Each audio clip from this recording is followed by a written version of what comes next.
Like, I may have to do this directly through the Hello phone, is what and I'm getting welcome at. to Out of State DMing Podcast. We are starting a wee bit early because we are going to try a technical thing that if it works, yay. If it doesn't, well, still yay. It's just, uh, Yay! yay. Just gotta let this thing here load up.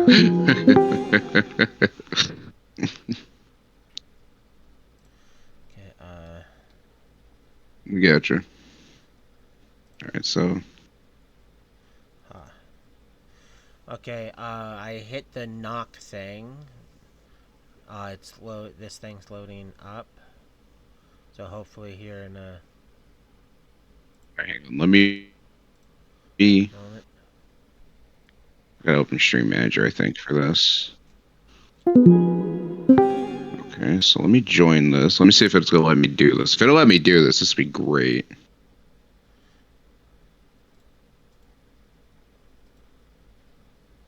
Twitch may record you, this, that, and the other.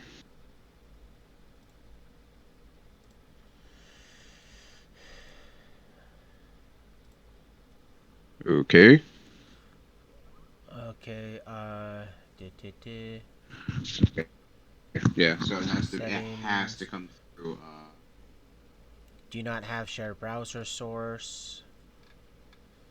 I have no idea what the hell that means. Hang on. Uh, there is share chat.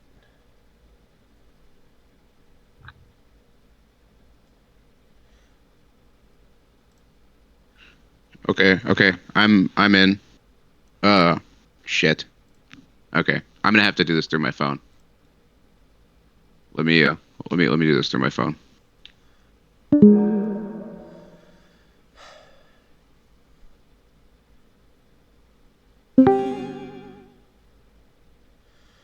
Okay, share chat is enabled, Or- so yay.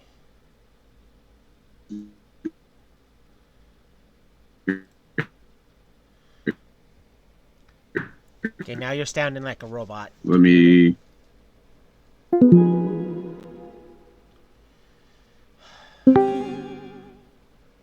Um, I can do it that way,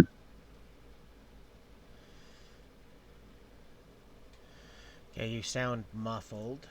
which is rather unfortunate, but that's okay. Okay, why is... Well, yeah, I'm gonna sound muffled. I'm on my phone right now.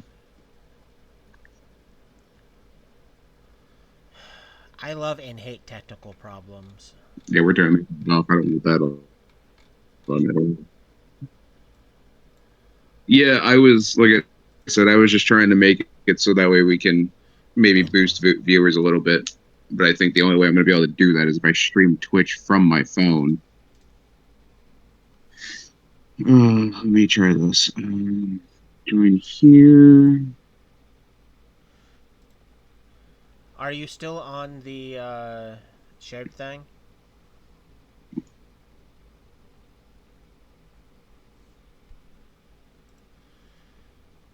I just reopened it.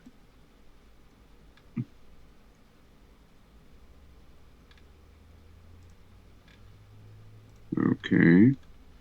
Okay, yay. Yes, connect to audio.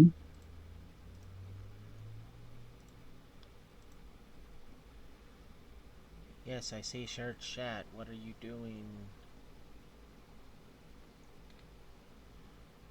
Right now. Can you still hear me? Yes, can you hear me?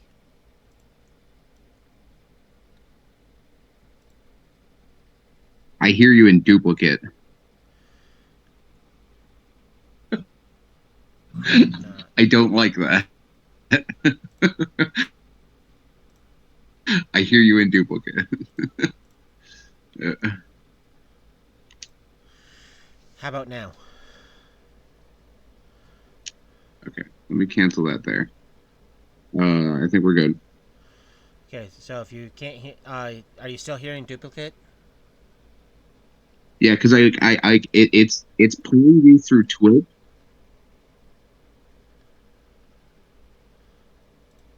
It's playing you both through Twitch and through Discord right now. Uh, Like I don't. well, it was having slight load issues, so I had I'm not to, quite understanding it. where's... No, I want to reopen that. Okay, Hold that's on. being... We're still. It's being weird. Do-do-do-do-do-do. Do-do. Okay, hold on. I think I know what happened. Hold on. My shit's having a stroke. That's what happened. Okay, let me do this. Let me do this. What? What? I really don't want to go live with my camera on. I really don't want to go live with my camera on.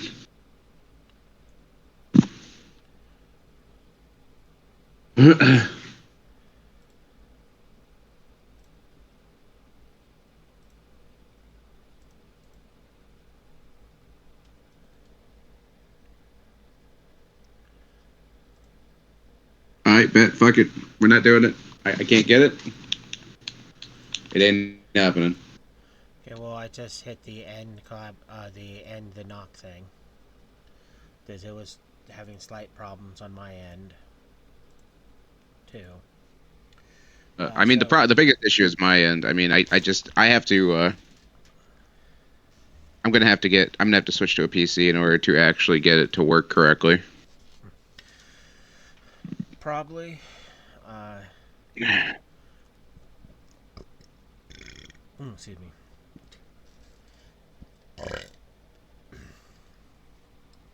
But, yeah, hey, at least we tried. No one can say we didn't try. Yeah, I mean, I'd like to run some testing with it later on too, because I think I might be able to actually. Hi, Saint. I'd have to play with it, but I might be able to get Thanks for proving that you're still alive. it. Yeah, I haven't heard from him in Okay, a while, let so me it's like, reopen is he that. dead? At least I hope that's the real He him and might not be. a bot. Uh,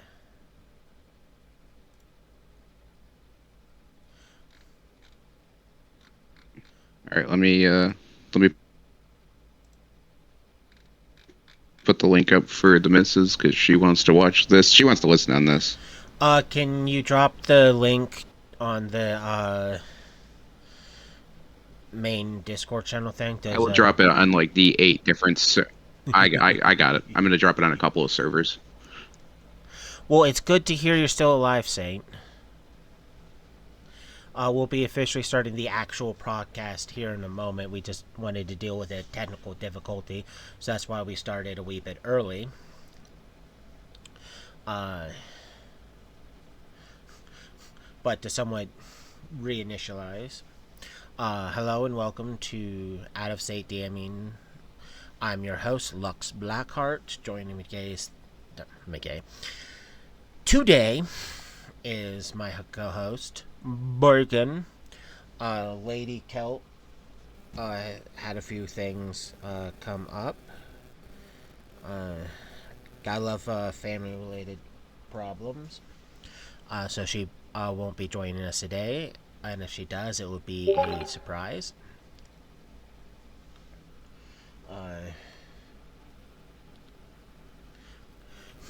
But, we are going to be starting off with 3rd level spells for sorcerers and wizards. Ooh. And there's some pretty good ones in here. Some of them are probably not necessarily that good or just nice. Not readily used. One of the most used spells is Dispel Magic. I say one of the most used spells, just anyone trying to debuff a bad guy and or just stop magical shenanigans from happening, use Dispel Magic. It's also, in my experience, been used on non-magical things or things that it just doesn't work on because it's like, hey, this thing in effect here isn't magic. It's a normal disease, or this is normal poison. So yeah, literally people have tried to dispel non-magical things with this spell and then got irritated when it doesn't work. It's also one of the spells that not everyone reads because when they read partially of it, they go, oh, it says plus 10 here, so I get a plus 10 to the die roll. Which, like, that's not necessarily incorrect. It's a maximum of plus 10. Because when you did Dispel Magic, you roll a d20, add your caster level to it to a maximum of plus 10 to see if you actually manage to dispel the the spell or not. And a lot of people mess that up. There's been people who use that as an additional bonus to their caster level check. Or going, I'm level 3, here's a plus 10. It's like, that's not how that works. Listen. Just because I want it to work that way, it just means it works that way, okay? My head said it does. It does. Yeah, but you haven't tried to use it that way because in the last big campaign. Because I'm not a douche. Well, it's not necessarily a douche. It's just you never used it. It sat there, never being used. Because you had it and never cast it. Other people have tried to cast it and then got a little butthurt when I went, no, it's not this, it's this. Well, you know what? In the famous words that I like to use, sucks to suck. Yeah, sucks to suck. The next spell is pretty good when you remember that it's been cast, but it's also not necessarily a big spell that a lot of people cast. Explosive Runes. That deal 6d6 damage when read. So there's a lot of people who think that just because someone passes it and sees it, it's going to detonate. It specifically, if memory serves, is one of those things that they have to read or make an attempt to read it. Now, couldn't you set a way to trigger it to where if somebody walks by it, it'll detonate? No, they have to read it. And you mean to tell me I can't trigger a scroll? You mean to tell me I can't set off a proximity that has a scroll that makes the scroll of read magic go off, reading the rune, making the rune detonate? You mean to tell me I can't make an impromptu claymore? You mean to tell me I can't make an impromptu claymore? If you get a scroll that already has magic on it or is blank, and you cast explosive runes on it, while you have it shoved in a pocket waiting for someone to pickpocket, or you decide to put it somewhere where someone's going to notice it, because it radiates magic, it's a scroll. Intelligent creatures goes, oh, hey, that's a free scroll. Boom. And if they open up to see if they can figure out what it is, they read it, it blows up on them. It's also one of those things that you can put it in a wizard spellbook. So when people read the page, it blows up. Now, does it destroy the spellbook? Yes. And the reason I know that works is because the amount of players using this spell as one of the many spells used to pretty much remove the wizard from the equation by literally turning their spellbook into a bomb. I've also been in presence of players deciding that they're going to scream a certain particular phrase, and then run up to a bad guy and read a piece of paper that has explosive runes on it. Leroy Jenkins. I wish it was that one. It's another one that has made several people get up and walk away because of PTSD. I'm not going to repeat it because it's a sore subject. But it's like it's one of those spells that people have done that solely because A, they wanted to damage Ooh. the bad guy, and B, they thought it was funny. I mean, it was probably funny. It probably just didn't end well. Exactly. The next spell is Magic Circle against Chaos slash Evil slash Good slash Law, which does have a 10-foot radius protection that lasts like 10 minutes per caster level. Now, when you prep this spell, it doesn't affect all four of those alignments. When you prep it, you have to pick.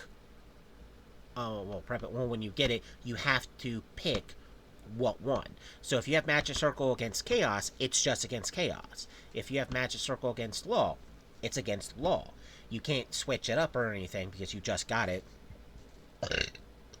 as that. And a lot of people misinterpret it as in, I have four spells in one. Because even though they're technically, you can call them the same spell, they're technically not because it has four versions of it. Right. So in other words, when in that last major campaign, when I had all four individual variants, they were in four individual Yeah, they spells. were legitly four different spells. But you have, because of what you did, you have Right. access to each one. So while the other people didn't take your route, so they didn't have access to it, you're like, I have access to it because I have this laundry list of sources. So remember, kids, when a deity asks if you want to sell your soul. He gives you free shit. When five deities say, hey, you want to be my friend? Never tell them no. Especially when you benefit way too well from it. I'm never letting this class be played again. Because, yeah, And this no. is why Lux does not allow the Summoner Prestige class anymore. Because that particular class, I love the class. It's a Because great class. I was way too effective at what I was doing. But when you get when you get to max level for it, and you pull off the whole help, the entire party gets pissed off at you because like, But it was funny. bad guy, literally one shot in one turn. This guy here, who's one of our tankiest players, he's alive because of this item resurrected him. Yeah, I don't want to. Yeah. To be fair, not every party wants saving. Some of them just want to be assholes. Some of them want the bad guy to win. Mainly because, like, here's a bad guy geared to be a fight for an entire group of people, but everyone in the party, with exception of, like, one person, wants to have a solo fight with him. It's like, let's not say we didn't, but we want to. It's Pops up on a nightmare. In one fell swoop kills a person with a really high AC and really high hit points. We still want to solo fight him. How do you save the day? yeah. Got a death right there. Yeah, you. Can you help us? Daddy help. Please, daddy help. More ways than one. Daddy, save me, please. To be completely fair though, to be completely fair, that particular god did not appreciate me calling him daddy. No, he didn't. He did not like it at all, which helped fuel his rage of I finally get a manifest and brutally slaughter things. It's like, Daddy, help me. My uncle wants to kill me. Because in that thing, the bad guy was your character's uncle. Yeah. So remember, kids. Like I said, if the deity asks if you want to sell your soul, take the offer. You get cool. You get cool shit. Yeah, even though some people are like, so you're a warlock. Technically, no. That's its own shenanigans. Yeah. Yeah. I was a different breed of sorcerer. I was just a problem for everyone, not just the enemy. Nature, the party, it didn't matter. Everyone was a valid target. Well, that's mainly because a lot of them wouldn't stop making themselves valid targets. But I didn't say that. You did. the next spell is probably one of my favorite spells, mainly because like there's an item that duplicates its function. It's called non-detection. This spell hides a subject from divination spells and scrying, which pretty much what it means. While the spell is inactive, anything that counts as a divination spell, like arcane sight, clairvoyance slash audio. As I mispronounce words that my mouth does not want to speak. Uh, Pretty much anything that is technically a form of detection spell. Non-detection goes nope. It also affects the items you are wearing. So if someone goes detect magic, this detect magic is a I want to say divination. Yeah, it's a divination spell. The items just appear to be mundane items. They don't appear to be magical. So you can run around not having to worry about being scryed on, not having to worry about people using any form of detection magic on you, and everyone's just going to assume you're just a pretty big badass because, well, you're not using magical items to beat the shit out of that guy, even though you know you are. It's just no one can tell because of non-detection. Uh, the next spell is Protection from Energy, where when you cast it, you choose one kind of energy, and you get it absorbs 12 points of damage from that elemental source per time you take damage from it, to a maximum of 12 points times your caster level. So if you're 10th caster level, it can absorb 120 points of, let's say, fire damage because you have protection from energy fire.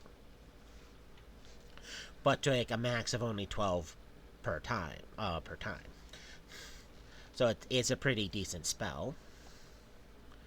The next spell is probably another one of my big favorite ones, because it can save will save the caster and possibly the party money, especially when it gets high enough level. Phantom Steed. It conjures a magical horse that appears for 1 hour per caster level.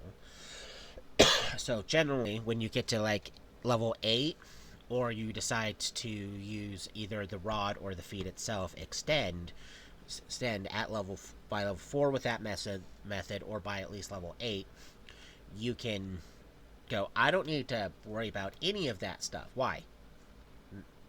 Phantom Steed. I can now ride around, saving yourself all sorts of money because you have a phantom horse. Now it can't do combat. All it's there for is to get you from point A to point B. It can't be targeted by things. It can dispel magic, can get rid of it because it's a magical thing. But it's only there for you to ride. Now, if you do mounted combat, you can technically still do that. It's just the horse. It's a phantom horse. It doesn't really benefit from anything else there. But it is still a very, very good. So you mean to tell me I can essentially make a Dullahan a character if I really wanted to? You mean run around acting like your character's head can come off, and you just go, I want my steed, summon a phantom steed that you can ride around on? Exactly. Well, I mean, if you have the right Exactly. illusion magic, then technically yes.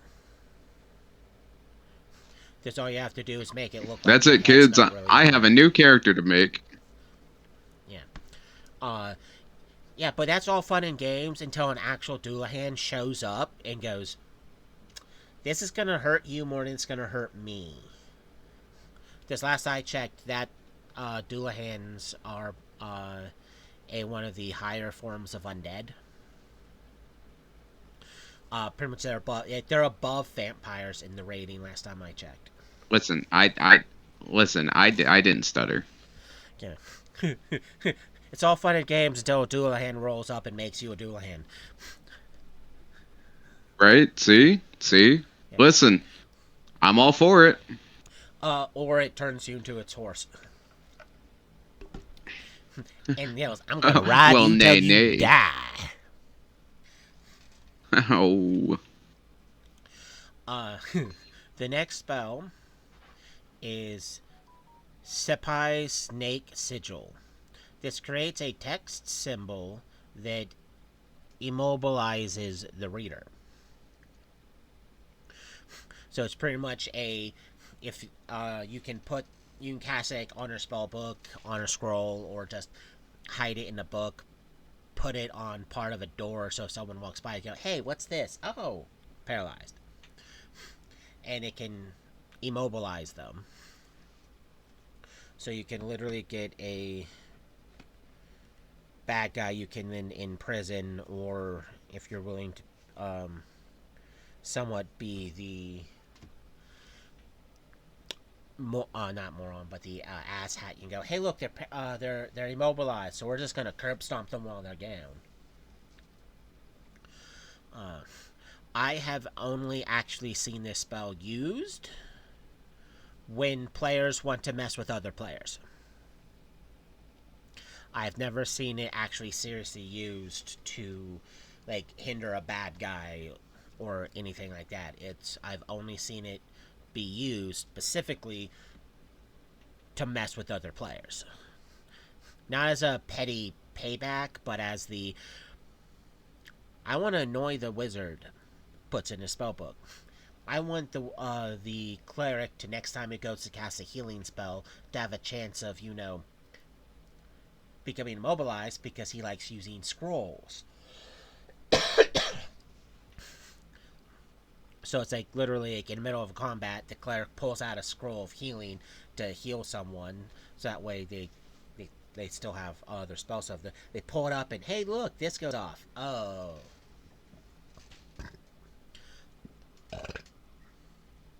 so it's a decent spell, but it's one of the spells that, again, I've only seen toxic players use. Then we have Sleet Storm, which is a decent one. It hampers vision and movement of all in the affected area. Uh, it's a spell that I've rarely seen players actually use, mainly because they don't like how limit any of its limitations. Just anything they use to hinder the bad guys, they want it to be literally like world-ending type stuff. They don't like any sort of limitations. Uh, and it's also one of the spells that when it's cast on the party by an enemy or a party member casts it, and it affects allies, it gets almost as much. They get almost as much hate as if they would have cast Fireball in the same area. I was gonna say any spell with elemental alteration, whether it be fog, sleet storm, anything like that, it, you do it and you take you're taking a risk. I mean, you are taking the chance that that party is going to look at you and go, "You're a fucking idiot." Yeah.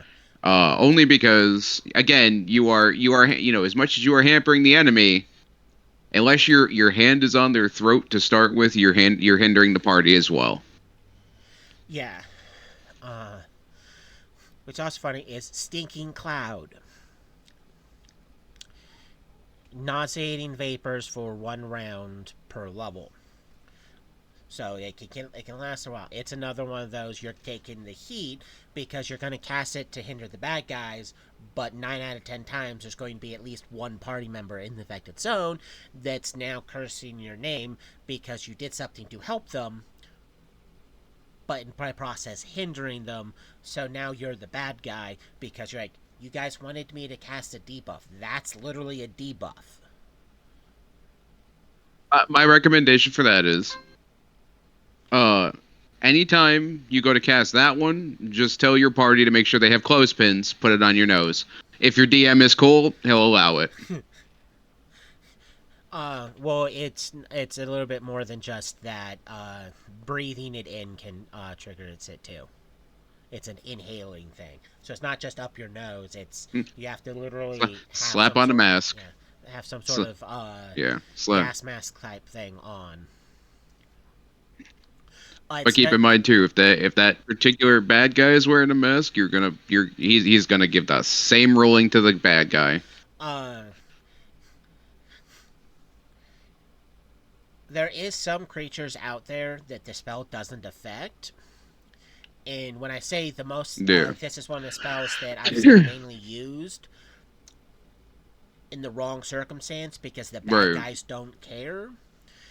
Like the most distinctive time Right. I can remember it being used was the party was fighting a pair of iron golems.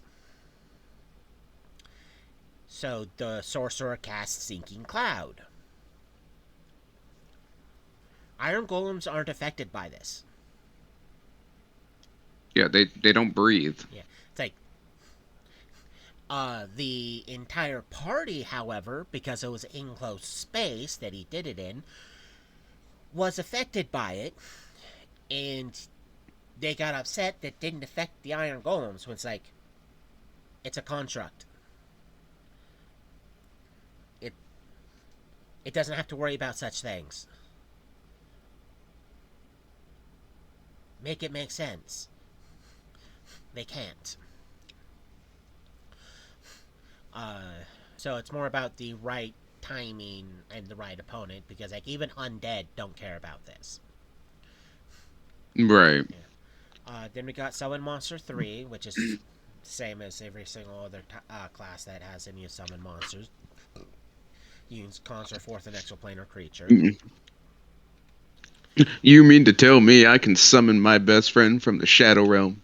Technically, but it also depends on if your friend what list he qualifies on, because there's 9 versions of the spell. Summon monsters 1 through 9. Uh, if he's really low on the list, your friend's pretty weak. I'm assuming I But would probably need not. I was gonna say I'm assuming I would probably need 9 for my friend to come out. yeah, it's like the higher up on this list, boom. Uh, You know that beautiful shadow dragon that I just really love to fuck with. uh, Shadow dragons aren't on that list. Oh, Dragons aren't well, on that list. I don't want the spell anymore. Yeah, it pretty much has to be some form of legit outsider. Pretty much, depending, well, it's not a cleric, so alignment doesn't necessarily matter. Does it can let you summon for pretty much types of devils, demons, archons, other form of angelic creatures, fiendish creatures, and celestial creatures. Pretty much like a celestial badger or a fiendish wolf. Uh, it is also one of those things that be careful what you summon, because if you summon the wrong thing, it'll still listen to you and disappear when if they end up being killed in the combat or when the time the spell um, expires. But it's also one of those things that if like, you summon uh, one of the slightly higher intelligent like demons or devils, they'll remember your name. They'll remember who you are, and there's a chance that in the future you're going to run into it and it's going to laugh and then try to murder you because they're like, we're slaves to no one. Because like they don't like being summoned. Uh, so it's always a catch 22. The next spell is Arcane Sight. This kind of works like Detect Magic because magical auras become visible to you. So it's kind of like a better version of Detect Magic. Uh, the next spell, Clair Audience and Clairvoyance. When you cast it, you have to pick what one, or when you get it, you pick what one, because one lets you hear, while the other one lets you see at a distance. And it's pretty much you pick an area that's within that distance, and for a minute at castle level, you can either see or hear what's in that location. So it's good for spying on people and stuff like that. It is a divination spell, so non-detection counters it. but you can still go, I want to see if there's someone coming from someone in that area, but you want to be hidden and not obviously make it boom. So you cast on the area, and then you just hide in a building nearby or on top of a roof or an alleyway, and you're just still being able to view that location. Or cast it on a room so you can hear what's happening in the room while you're not in it. Uh, the next spell is a spell that either gets overlooked because people don't want to stress it, but then when they get pimp slapped with the whole language is a complete barrier, both written and spoken, is the spell Tongues. This spell, while cast on you, any creature that has a language automatically understands you. So if you don't know how to speak orc and you're in a bunch of orcs, you cast tongue. When you speak, they think the spell pretty much auto converts it. So when they hear it, they think you're speaking orc. If and when they speak, the spell auto translates for you, so it fixes the language problem by going, as long as this spell's in effect, you understand me and I understand you. It doesn't matter how many, how different the languages are. It's, you have a language, I have a language. Voila, the spell works.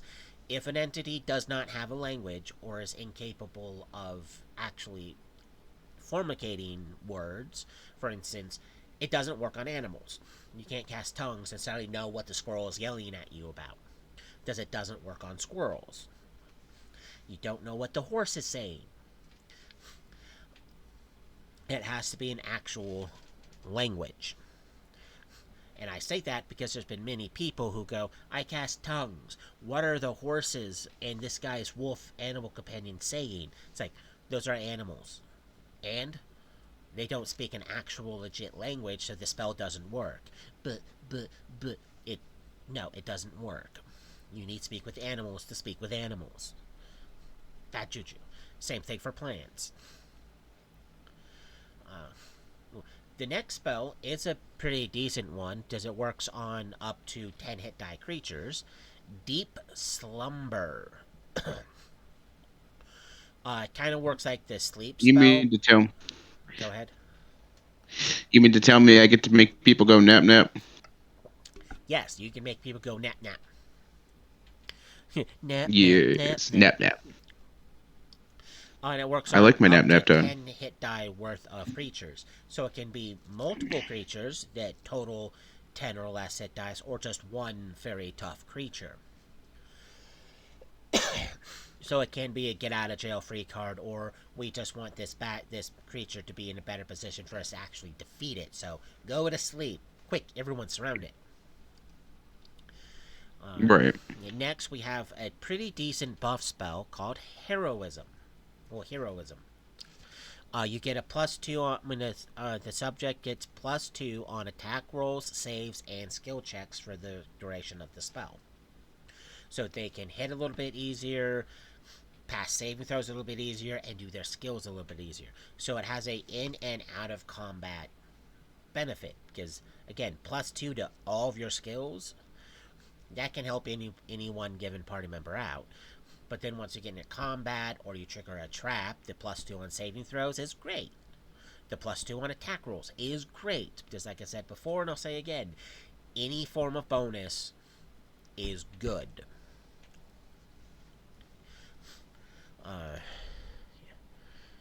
Here's a spell that has gotten in arguments. Hold Person paralyzes one humanoid for 1 round a level. I say it got me in trouble because it only works on humanoids, not the shape, the type. For instance, mind flayers are aberrations. They have a humanoid shape, but are not humanoids. They are aberrations. So Hold Person does not work on them. It works on orcs, it works on goblins, it works on humans, it works on elves, it works on dwarves. It has to be a human, humanoid. To a certain degree, that some DMs might let it work on monstrous humanoids, but that's up to the DM. But the general thumb is if its typing is not humanoid, it does not work.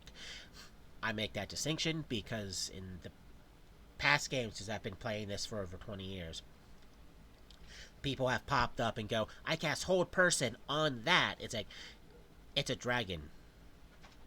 And, well, for starters, it's going to pass the DC, not to mention the fact that it's not a humanoid, so it automatically passes. But, but, no, wrong type of creature. No, you can't cast hold person on the dove.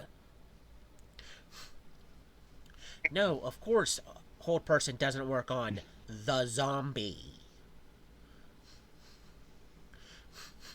So yeah. When I said when, because I probably said this before, and I'll probably say it again. My question would be there is if the zombie was a former human, could you technically would you be able to overlook that? No, for the main reason that it's a will saving throw for a mental effect. Oh, and they auto pass. I forgot. Yeah, it has to be a Undead get to undead go. Pacific. So undead lingo comes into play. So if you don't know undead lingo, you're prone to mistakes because you don't know it. And I have no problems if a player goes, I don't know why this doesn't work on this. It means you don't know, and I'd rather you state it so I can help correct it and inform you of those things. But those circumstances of saying no, you can't cast hold person on that zombie isn't from someone who just started playing. We've been playing this game together for like what 9 years now, and it's never worked before. Why is it working? Why should it work now? It's like you know better.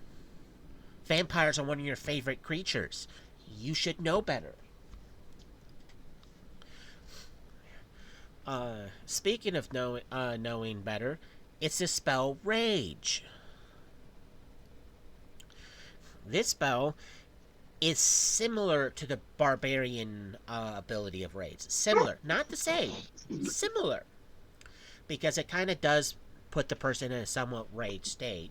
And when I say similar, is the subject gets a +2 to strength, +2 to con, +1 on will saving throws, and a -2 to AC. Unlike an actual barbarian that gets a +4 to strength, +4 to con. So like the stats aren't different. But there's a lot of people out there, because they just don't want to read, assume that it works just like a barbarian's rage. Exactly like a barbarian's rage. When it's like, no, it's a magical version of it's a spell version of that, but it's also not as good as that. It's like a cheap knockoff. And that's one of the reasons why when you point out, it's like it doesn't work like that, it's a cheap knockoff, because here's what it does. A lot of people go, well, then I'm just not going to use it. It's like, well, fine, don't use it. Don't use a spell that's going to make you better at, not dying. don't, don't threaten me with a good time. Yeah. Uh, Here's a spell that a lot of people think is way more than what it actually does. Is suggestion. It compels a subject to follow stated course of action. Not actions, but action. Like, I am not the elf you're looking for. Go outside.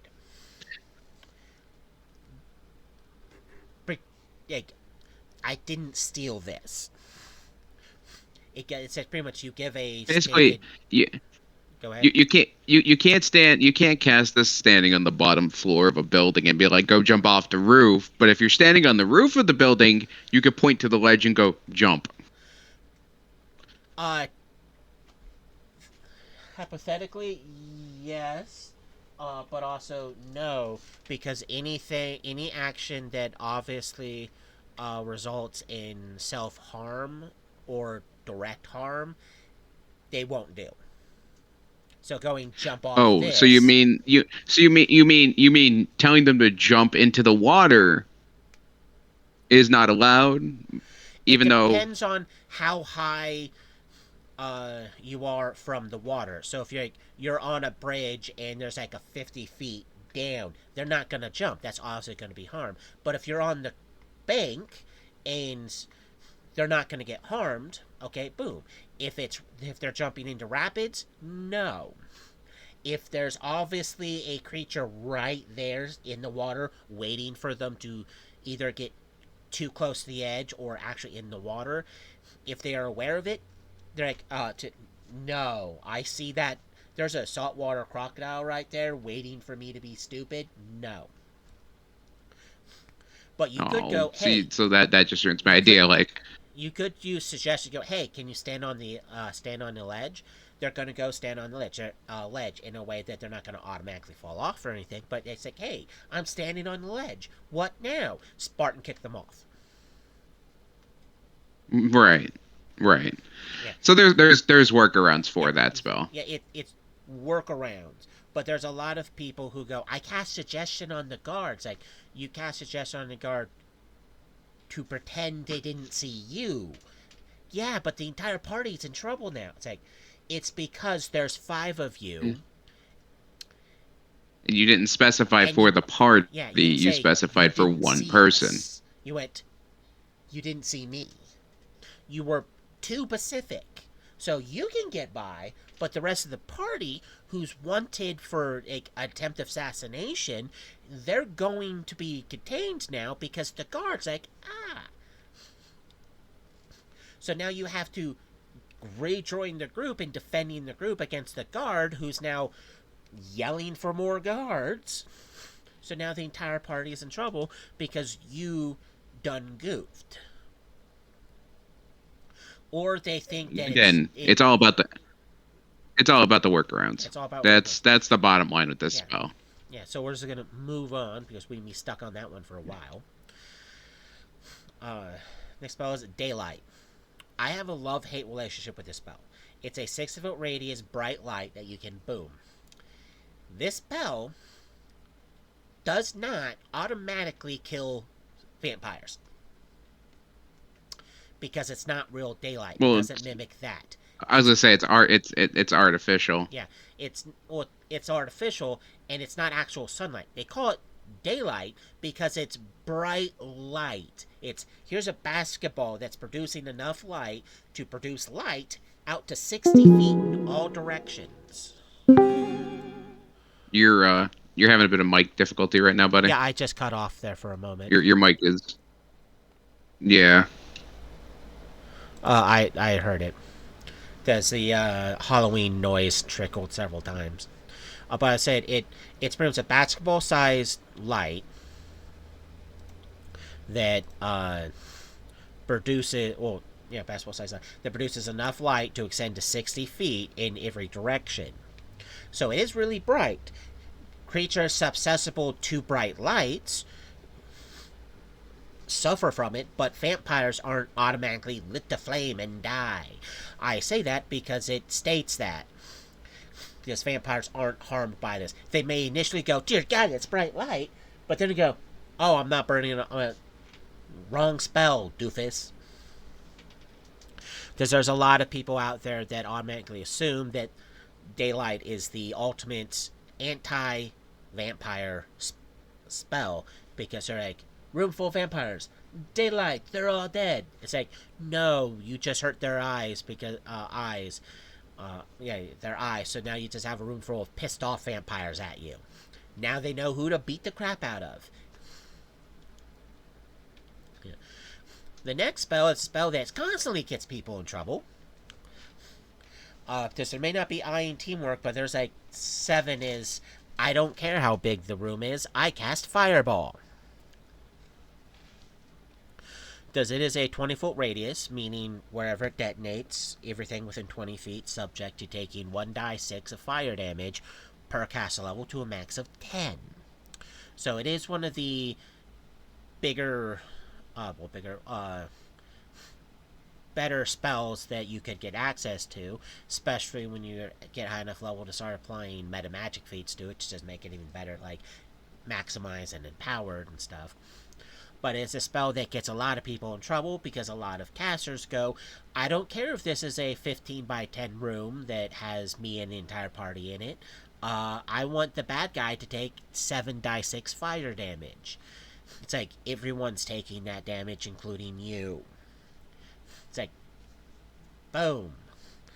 Why did the party lose? Because the wizard killed the party again. But it's also considered an artillery spell because the range you can be from the target point. Because it's a base 400 feet with additional 40 feet per level. In distance, you can drop it. So it's like, if you, there's the bad guy's castle. We're like 1,000 feet away. They're not fully aware of where we're at or what we're doing. Sorcerer goes, well, I can cast 3 fireballs today for 3 rounds. Fireball, fireball, fireball. Well, the castle is now going to have parts of it that are on fire because fireball has hit. So even though the party would have to, just to play on caution, move from that location, but it means that it's like you can be far away to do it. If there's a large number, like an orc warband that's hunting the party, you can be significantly distance away and go, hey, there's that enemy. There's the orc warband that's trying to kill us. Fireball it from this safety of this far away. But do players want to be that far away when they fireball? No.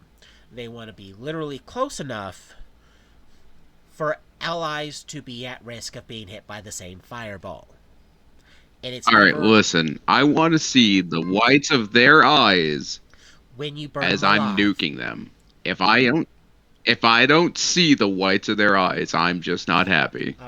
One of my favorite magical items that it's extremely rare and hard to find one of these, but in one of the campaigns I rolled with the party members, rolled lucky.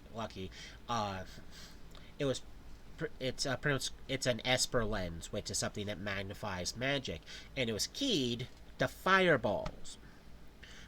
The party member that used it loved it because he's like, I don't have to worry about really doing anything other than casting the fireball through it, because it amplified the radius and the damage. So if you want to nuke, try to find this multi-million gold piece item, because it's like, hey, is that fireball now like a 500-foot radius burst now? Yes, it is. That has how nice of you to notice. That has like a 25 times on the damage. So it's like I don't care if you pass anymore. Why? Because unless you're immune to it, here's several hundred fire damage. Nuke.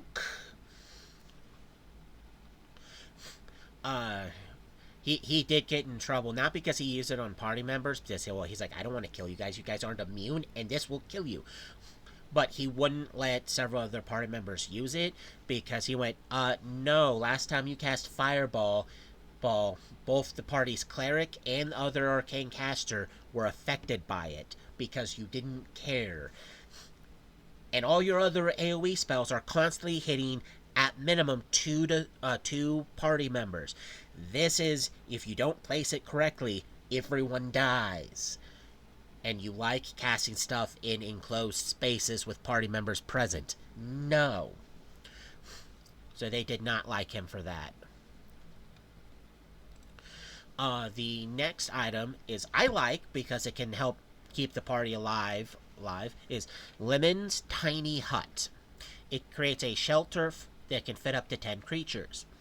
And it's literally a furnished hut that just appears. That's really freaking good. If anyone says, no, it's not, yeah, it is. It's like, this is very similar to the one that I was using in the campaign. Using the wasn't version, it? The higher level version. Yeah, Leomund's, I think it was like Leomund's Cabin or something, is what I was using. Yeah. But yeah, it's like, here's a, boom. It may not necessarily keep bigger creatures or tiny creatures from getting and attacking you. but it does still, it's like, here's an open barrier. You don't have to worry about party members freezing to death and too cold, burning to death and too hot, getting sick because of rain. It's a literal, here's a shelter. And a certain amount of creatures just won't mess with And a artificial structure. and if you want to be a real asshole, you do what I did when we had it, and you put Mordekainen's faithful hound outside the door. So anything that comes within the range, dogs starts barking, and if they go to walk in the door, it bites them. And the best part is, it's a hellhound, and you can't see it. Pretty much, So yeah. have fun with that, kids. Uh, Have fun with it. the next spell is a spell that a lot of people either jump on because they literally are, I don't care who's in front of me, they're being electrocuted, or it gets pointed out that they should probably take something that's not a fireball, is Lightning Bolt. It's a 60-foot line that goes from you to 60 feet out that does a die 6 of electric damage per caster level. So it's just as potent, but more close range than a fireball. And it does electricity, which I'd like to remind people that fire and cold are the most common things to have a resistance or immunity to, in my personal experience. Electricity is right there in third place. Uh, but it's still a really good spell, and having options to have different elements really does help because you never know if you're going to run into something highly resistant or immune to your fireballs. So having electricity does help, but it is a very much. I hope none of my party members is in this line ahead of me because electrocution. Then we have Wind Wall. Wind Wall deflects arrows, Yes.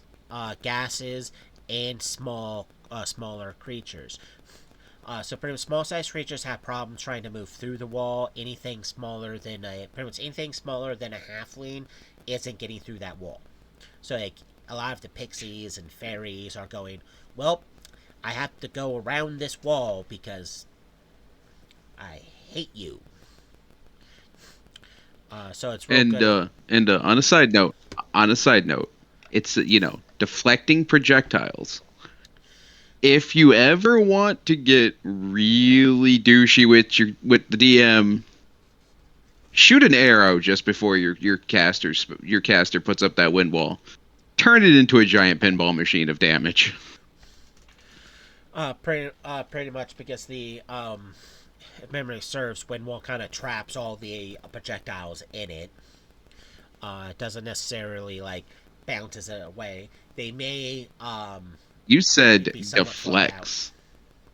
Well, it deflects If it. you put basically two sides on down, if you put it on both sides, and I can just pinball machine. I'm using your wording. Well, yeah, it does say deflect. When we go over the spell itself, we'll be able to pinpoint exactly how it's supposed to deflect to see if it will actually work or not. But like I said in the past, present, and future. These are brief descriptions of the DM spells. Read the prerogative. spell itself, and then there's DM's prerogative. The DM's prerogative could be no pinball machine. Well, I already know I'm not allowed to make an easy bake oven anymore, so. Yeah, I wonder why. Listen, that lich deserved it. No, he didn't. This is what happens when you give me way too many spells and way too. Did not deserve any of that. That was just mean, cruel, and unusual. To be fair, you gave me way too many spells and way too much time on my hands. You let me think of that, and then you couldn't stop it because I was not breaking any rule for any spell that I was using. No, you weren't. But yeah, it's not happening again. Why? Some entities can appear and go nullify. Just Doesn't it suck when your players come up with some really broken shit? Yeah, especially when I'm pretty sure he's still watching us. Just he was there for that. Especially when another player starts making specific references. They're going, "I'm so glad I'm not streaming this because I would be so canceled." I mean, to be fair, before Easy Bake Oven, it was almost a very different name. Yeah, very different. A very and then I was and then I was warned I couldn't have it at that name. yeah, because like no, no. But moving on to the spell displacement. This is a really good spell, despite the fact a lot of people don't take it. What it does is it gives whoever is displaced, whoever has the spell on effect of them. Oh, you're gonna knock that off and yourself. I love you, but please stop. But anytime something attacks you, like swinging a sword, shooting an arrow, a touch spell, there's an automatic 50% chance that it misses. Like, just automatically misses. Players always hate these effects, but they never seem to want to actually apply them to themselves because it's like, well, you can because this here. It's like the Displacer Beast. One of the main reasons that is one of the top danger creatures is it automatically has displacement on it. That's why it's always viewed as a blur. When it's dead, you can actually see it, but when it's alive, it looks like a blur. You can't particularly tell exactly where it is. So you have an automatic chance of just missing it because it's displacement. It's in the name. No. Yeah. Nah. You'll be you'll No. be surprised Nah. about how many people go. We don't get why it's called that. It's like this ability right here. It's one of those. To be fair, Here's your sign. most, most people are kind of stupid, but we've been over this. Yeah. Yes. Um. Then there's illusionary script, where only intended readers can decipher. So it's literally here's some writing, and if you're not like one of like these like five people that I want to be able to read this, you're not gonna be able to read it because the magical writing on or the magic of the spell goes nope. Then we have invisibility sphere. It makes everyone within 10 feet of you, including yourself, invisible. But they have to stay within 10 feet of you. Meaning, if you're moving at like 30 feet a turn, someone only moves like, let's say, 15 feet. Well, they're 15 feet between you and them now, which puts them out 5 feet outside of the affected area. Now they're visible. Everyone else is still invisible. They're visible. This spell has gotten a lot of people in trouble because they refuse to do anything to keep each other's within that 10 feet of the person who casts the spell. And then they are just constantly running outside of it, losing track of where the party was their trajectory they're supposed to be going on. And it's just like, okay, now you're not going to be able to get invisible because, well, you decided to leave the radius of the spell. So lots of arguments start. So this is pretty much everyone hold hands and walk together. Then we have major image. As silent image plus sound, smell, and thermal effects. By thermal effects, as in if you use major image to produce a human, it's going to move, it's going to be able to talk, it's going to smell like a person, and it's going to anything that relies on heat, it's going to register as a actual creature. So it's going to be harder for things to just automatically dispel it. Undead constructs still don't give a crap because, well, they see through it. If you interact with it by like, touching it, you're going to automatically pass your hands through it. But anyone looking at it, hearing it, smelling it, or using a lot of the other senses are going to go, oh, there's a person there. So it's harder to auto trick to get to It's harder to see through the trickery of it. So it's still a decent illusion spell. The next spell is really good to helping getting dead party members to a location to where uh, they can actually be resurrected, because a lot of resurrection spells have a expiration on them.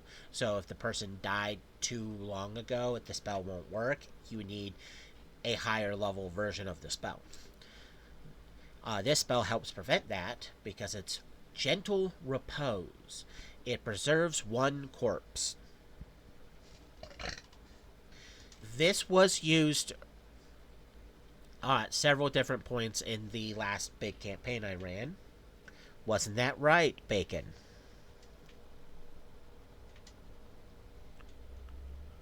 Bacon?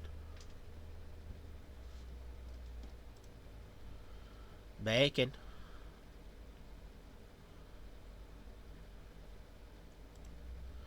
Okay, apparently he's.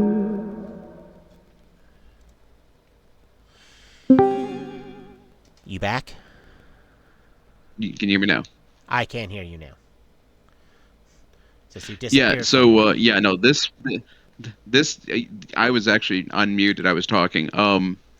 Yeah, no, this spell, Gentle Repose. Listen, this spell is such a lifesaver if you have people who are prone to death like we did. And in 10 plus years of playing D&D, I can honestly say if you have people who are, a little special and tend to have a really great time playing with death, Gentle Repose is going to be your best friend as a caster. Yes. It seems like such a garbage spell, but it is so useful. Again, if you have people who are like me, like the parties I'm used to playing with, um, have a death wish. This spell is great. All you need is a little bit of salt and I believe it's two bronze pieces or copper pieces, I think it's and copper pieces. I think it is copper pieces. It will preserve the body for you Yeah, it's like for an one. extended period of time. It's like 1 day per caster level. So the higher level you are, Right, the longer right. it works. So right. So, by the end of the last major campaign that we were playing, by the time that was at the end, I was level 12. So I was keeping a body preserved for 12 days. And that came in a lot of handy. The only problem with it is this. Um it's really hard to convince the DM to let you use the spell on a foot if that's all you have left of that party member. I'm not saying you can't do it, but it definitely took a little bribing Yeah, because it's like because it's not a body part because spell; it's a technically the whole copper body spell. pieces. Right, and technically, by all means, the copper pieces are supposed to go on the eyes. It's really awkward when you have to put it on the toes. Yeah. When we're done But here, yeah, no. we'll So if you uh, have a, again, DM prerogative. But if you have a DM that's cool and a little bit of bribery, they will let you use it on body parts for resurrection spells because most resurrection spells you only need a sample, a sample of the person, some hair, a nail, something like that. Um, Gentle repose usually requires a full body, yeah. so a little bit of DM prerogative, but this spell was so handy. I think I cast it in the last campaign 6 times, so that tells you about how prone to death my party was. And that's Especially when up you were until able to our cast the spell. The right, amount of times right. it was Yeah, yeah, needed because before that was a lot more than six. yeah, there So it's like was yeah, I realistically, believe like yeah, in game yeah. session We 3, one party member got cut in half by a scythe trap because it was a confirmed critical max damage. Another party member yeah, got again, from we yeah, it's just And then Actually that same party member is also the one that got killed by the assassin bugs and then eaten by caterpillars. yeah, so it's literally we have a toe, I think. The this said party member and bugs did not get along whatsoever. We had another party member who did not get along with lizards, reptiles. So, we had a lot of death. There was a lot of death.